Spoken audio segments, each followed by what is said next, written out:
નમસ્કાર મિત્રો, વિડીયોમાં તમે સુરતના લાઈવ દ્રશ્યો જોઈ રહ્યા છો। સુરતમાં વરસાદે ભૂકા કાઢ્યા છે। મિત્રો, આગામી 12 કલાક એટલે કે 1 જુલાઈને વાર બુધવારે રાજ્યમાં અતિભારે વરસાદનું રેડ એલર્ટ જાહેર કરાયું છે। કયા વિસ્તારોમાં મેઘરાજા ધબધબાટી બોલાવશે તેની તાલુકા પ્રમાણે સંપૂર્ણ સચોટ માહિતી મેળવી છે, પણ તે પહેલા અત્યારે કયા વિસ્તારોમાં ધોધમાર વરસાદ વરસી રહ્યો છે તેની ફટાફટ વાત કરી લઈએ। મિત્રો, સુરતમાં વહેલી સવારથી જ મેઘરાજા જોરદાર બેટિંગ કરી રહ્યા છે, તોફાની બેટિંગ કરી રહ્યા છે।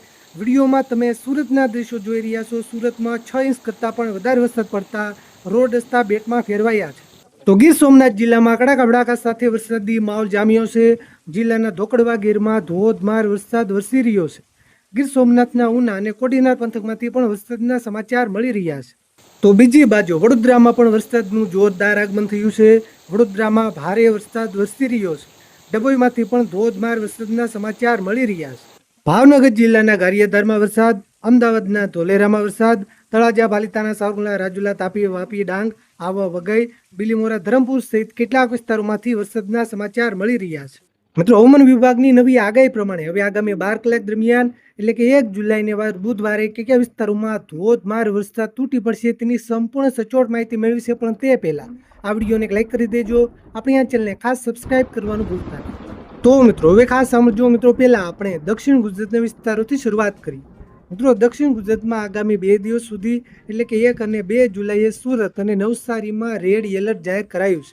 એટલે કે સુરતના કામરેજ, પલસાણા, બારડોલી, માંગરોળ, ઓલપાડ, માંડવી, મહુવા, નવસારી જિલ્લાના જલાલપોર, ગણદેવી, ચીખલી, વાસંદા, ખેરગામ સહિત કેટલાક વિસ્તારોમાં મધ્યમથી ભારે વરસાદ, તો અમુક વિસ્તારોમાં રેડ એલર્ટ છે, એટલે કે અતિભારે સુધીનો વરસાદ પણ વરસી શકે। આ સાથે 30 થી 40 કિલોમીટર પ્રતિ કલાકની ઝડપ સાથે ભારે પવન ફૂંકાવાની આગાહી પણ કરાઈ છે। આ સાથે દક્ષિણ ગુજરાતના જે બાકીના વિસ્તારો છે, વલસાડ, તાપી, ડાંગ, ભરૂચ અને નર્મદા જિલ્લામાં યલો એલર્ટ છે।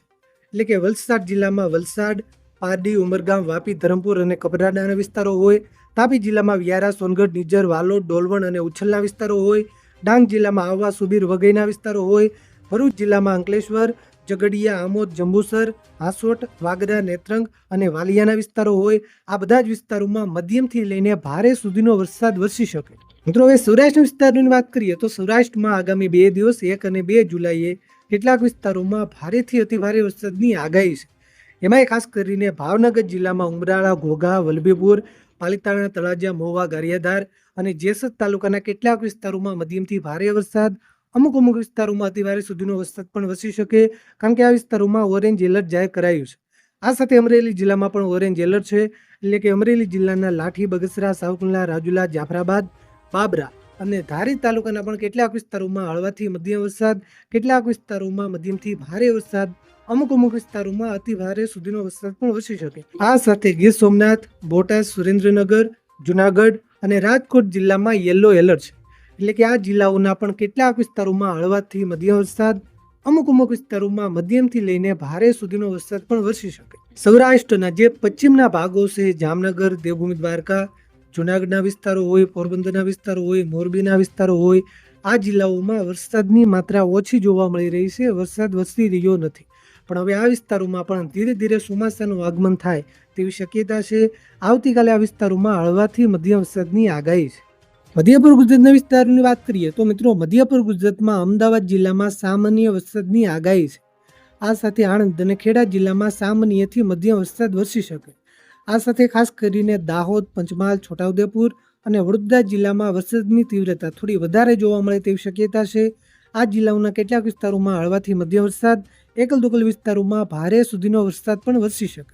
ઉત્તર ગુજરાતમાં પણ ખાસ કરીને ગાંધીનગર, સાબરકાંઠા અને અરવલ્લી જિલ્લાના મોડાસા, બાયડ અને મેઘરજના કેટલા વિસ્તારોમાં વરસાદ વરસી શકે। આ વિસ્તારોમાં હળવાથી મધ્યમ વરસાદની આગાહી છે। પળના સમાચાર તમને આવી જ રીતે સૌથી પહેલા પહોંચાડતા રહીશું। તમારા વિસ્તારમાં વરસાદ છે કે નહીં, વિસ્તારનું નામ લખી નીચે કોમેન્ટ કરવાનું ભૂલતા નહીં। વિડીયોને તમારા બધા ગ્રુપમાં શેર કરજો, જેથી બધા ખેડૂત મિત્રો સુધી માહિતી પહોંચે। ચેનલને સબસ્ક્રાઇબ કરી લેજો, લાઈક